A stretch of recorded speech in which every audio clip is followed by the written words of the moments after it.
Hello guys, আসসালামু আলাইকুম। কেমন আছেন সবাই? আজকে প্রচুর বৃষ্টি হইতেছে। বৃষ্টির মাঝে একা একা ভালো লাগতেছিল না।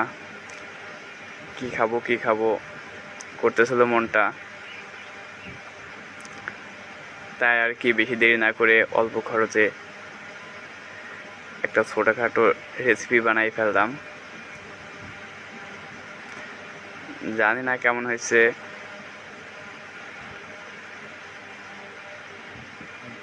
দেখি, অনেক বৃষ্টি হচ্ছে বাইরে যাওয়ার মতো পরিস্থিতি নাই।